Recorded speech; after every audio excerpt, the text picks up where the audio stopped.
Good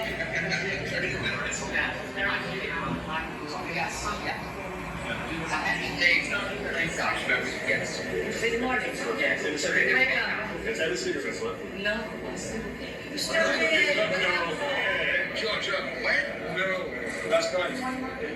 Good. It is. When you ask your I said you're talking. But not said no. Stop with When do you, when you go?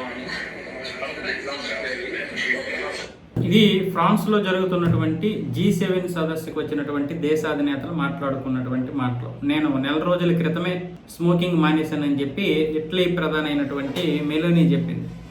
ఆవిడ అలా చెప్పగానే మిగతా దేశాధినేతలందరూ కూడా అభినందించారు, very good అని చెప్పారు.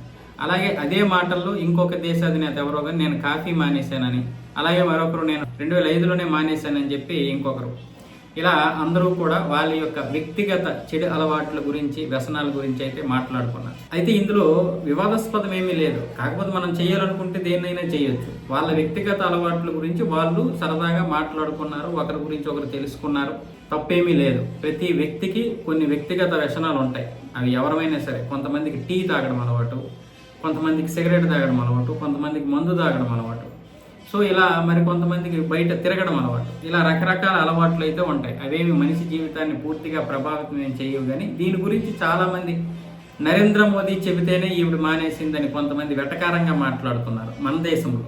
ఇప్పుడు నరేంద్ర మోదీ చెప్తే మానేస్తే తప్పేముంది? ఒక మంచి పనే కదా.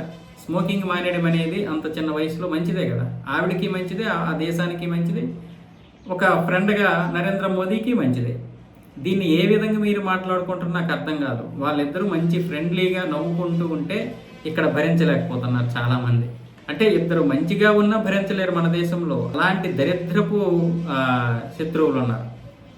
దేశం ఒకవేళ పొరపాటున అమెరికా, చైనా తర్వాత జీడిపిలో 3వ స్థానంకి వచ్చేసిందంటే అమెరికా వాడు, చైనా వాడు పెద్దగా దీని గురించి పట్టించుకోడేమో, కానీ వీళ్ళు మాత్రం ఖచ్చితంగా పట్టించుకొని ఎలాగైనా సరే దేశాన్ని మళ్ళీ 10వ స్థానానికి తీసుకెళ్లి నరేంద్ర మోదీని విమర్శించాలి. నరేంద్ర మోదీని విమర్శించడానికి మనకి ఏదైనా పర్వాలేదు, దేశం నాశనం అయిపోయినా పర్వాలేదు. నరేంద్ర మోదీని విమర్శించడం, బీజేపీని విమర్శించడమే మనకి ప్రధాన అంశంగా ఉండాలి. దానికోసం ఎక్కడి వరకైనా వెళ్తారు వీళ్ళు.